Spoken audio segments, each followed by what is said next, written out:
रहीम अस्सलाम वालेकुम। मैं हूँ आयशा सईद विद्यास कुकिंग। कैसे हैं सब लोग? उम्मीद है सब खैरियत से होंगे। आज मैं लेके आई हूँ आपके लिए बहुत ज़बरदस्त रेसिपी, चना पुलाव की रेसिपी, बिल्कुल देग जैसे स्टाइल में। तो चलिए जी हम स्टार्ट करते हैं। इससे पहले अगर आप न्यू हो तो मेरे चैनल को लाइक और सब्सक्राइब कर लें। सबसे पहले चने जो पूरी रात के लिए भिगो कर रख दिए थे मैंने। तो चने जो हैं वो आपने जब भिगोने हैं उससे पहले उनको अच्छी तरह से वॉश करके भिगोना है, ताकि जो पानी आप उसमें दोबारा से डालें वो उसी के अंदर ही हम चने पका लें, वो पानी हम ज़ाया नहीं करेंगे। तो अब क्या करना है, हमने सबसे पहले जो चने हैं भीगे हुए, इसमें हमने कुछ साबुत मसाले जो हैं ऐसे दालचीनी है, बड़ी इलायची, काली मिर्च, थोड़ा ज़ीरा, ये सारी चीज़ें डालकर इसको हमने 5 मिनट के लिए बॉयल कर लेना है। ज़्यादा देर इसलिए नहीं करना है कि पहले से भीगे हुए हैं तो ये जल्दी से पक जाएंगे। सिर्फ 5 मिनट के लिए हम प्रेशर कुकर बंद करेंगे और इसको बॉयल कर लेंगे। जब तक हमारे चने जो है वो दूसरी साइड पे बॉयल हो रहे हैं उतनी देर में हमने करना क्या है कि प्याज डाल के बर्तन में फ्राई होने के लिए रख देना है, यानी ऑयल थोड़ा सा डाल के उसमें प्याज हमने ब्राउन होने के लिए रख देना है। और चावल जो है वो मैंने अच्छी तरह से धोकर उनको भिगो कर रख दिया, ताकि 10 से 15 मिनट के लिए वो भी भिगो कर रख लें। बिस्मिल्लाहिर्रहमानिर्रहीम। माशाल्लाह माशाल्लाह जो हमारे प्याज है वो काफ़ी हद तक ब्राउन हो गए, कलर देखने का काफ़ी अच्छा हो गया। अब हमने क्या करना है, इसमें थोड़ा सा पानी ऐड करना है, और पानी आपने थोड़ा सा दूर होके ही ऐड करना है ताकि आपके छींटे ना आ जाए।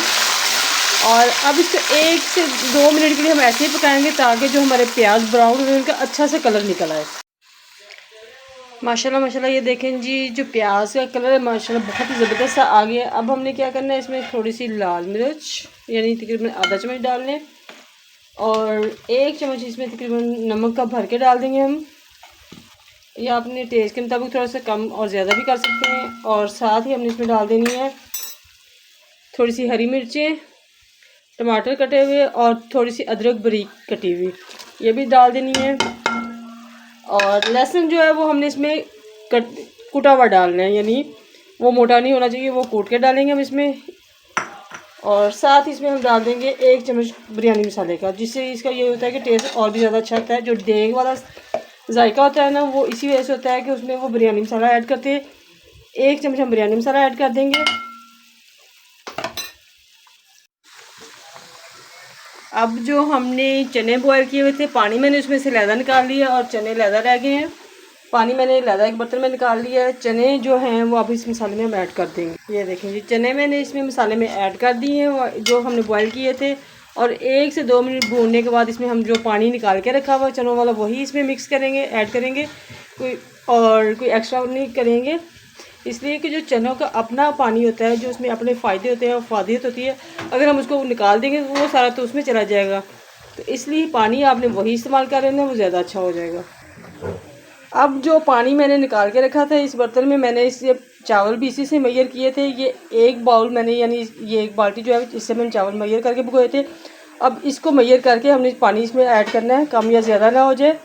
तो 1 बाल्टी ये अगर हमारी चावलों की थी तो हम इसमें 2 बाल्टी भर के पानी ऐड कर, तो 1 बाल्टी तो ये हमारी ऑलरेडी जो हमारे चावलों वाला पानी है वही है। 1 बाल्टी हम इसमें और ऐड कर देंगे। बिस्मिल्लाहिर्रहमानिर्रहीम। माशाल्लाह माशाल्लाह ये देखें जी, जो हमारे चना पुलाव है वो तकरीबन रेडी होने वाला है। चने यानी हमने बॉयल होने के लिए रख दिए थे पानी डाल के, मसाला वगैरह भून के। तो अब हमने क्या करना है, जो पानी बॉयल होना शुरू हो गया तो अब जो चावल हमने भिगो के रखे थे पानी अच्छी तरह से निकाल के वो इसमें ऐड कर देने हैं। और सिर्फ इसमें 1 दफ़ा चम्मच हिला के हमने छोड़ देना, बार बार चम्मच नहीं हिलाना। जो चावल होते हैं इसमें आप बार बार जब चम्मच हिलाते हैं तो इससे ये होता है कि चावल आपके टूट जाते हैं। तो अगर आप चाहते हैं कि आपके चावल पूरे पूरे खिले खिले बने तो आपने बस बार बार चम्मच नहीं हिलाना, बस 1 दफ़ा हल्का सा चम्मच हिला के हल्के हाथ से तो इसको बस पकने के लिए छोड़ देना है। माशाल्लाह माशाल्लाह ये देखें जी, हमारे राइस जो है वो कितने अच्छे से लुक आ रही है। अब हमने क्या करना है, यहाँ पे आके थोड़ा सा अचार भी इसमें ऐड कर देना, जिससे ये होगा कि हमारे जो चना पुलाव है इसका मज़ा और भी दुबाला हो जाएगा और बिल्कुल देग वाला टेस्ट आएगा इसका। तो माशाल्लाह माशाल्लाह ये देखें जी, हमारी जो चना पुलाव है वो तकरीबन रेडी होने वाला है। पानी इसमें बिल्कुल ड्राई हो गया है। अब हम इसको रखेंगे दम पे, और जब आपने दम पे रखना है तो ख्याल रखना है कि पानी जो है वो तकरीबन इसमें बिल्कुल ड्राई हो जाए, ज़्यादा पानी नहीं होना चाहिए, वरना ये होगा कि चावल आपके जो है वो आपस में चिपकना शुरू हो जाएंगे, जुड़ जाएंगे। अब यहाँ पे हमने क्या करना है, इसको दम पे रख देना है। थोड़ी सी बारीक कटी हुई अदरक और थोड़ा सा हरी मिर्चें बारीक कटी हुई, और थोड़े से बारीक कटे हुए नींबू के स्लाइस भी इसमें ऐसे डाल देंगे। और अब इसको हमने तकरीबन 10 मिनट के लिए बिल्कुल हल्की आंच पे दम के लिए रख देना है। और दम पे रखने के लिए पहले जो आपने एक बात का ख्याल रखना है कि एकदम थोड़ी सी हम अपने इसमें जो आंच है वो तेज़ करनी है।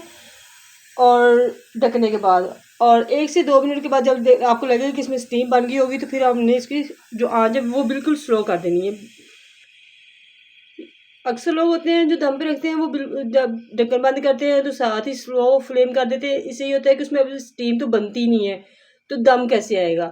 तो इसलिए 1 से 2 मिनट के लिए आपने इसको तेज़ आंच पे रखना है। और जब लगे कि इसमें स्टीम बन गई होगी फिर इसकी जो फ्लेम है बिल्कुल स्लो कर देनी है आपने और इसको दम पे रख देना। बिस्मिल्लाहिर्रहमानिर्रहीम। माशाल्लाह माशाल्लाह, ये देखें जी हमारा जो चना पुलाव है बहुत ही ज़बरदस्त सा रेडी हो गया और खुशबू भी बहुत मज़े की आ रही है। और चावल देखें एकदम से खिले खिले बिल्कुल देग की तरह की लुक आ रही है। तो अब हम इसको निकालेंगे डिश में और सर्व करेंगे। माशाल्लाह माशाल्लाह जी, हमारे जो चना पुलाव हैं बिल्कुल रेडी हो गए हैं और बहुत ही ज़बरदस्त सी खुशबू भी आ रही है और लुक देखें माशाल्लाह कितनी यमी है और बिल्कुल खिले खिले चावल बने हैं। तो अगर आपको मेरी वीडियोज़ अच्छी लग रही हो तो फीडबैक ज़रूर दीजिएगा। मुझे आप इजाज़त दीजिए, दुआ में याद रखिएगा। अल्लाह हाफिज़।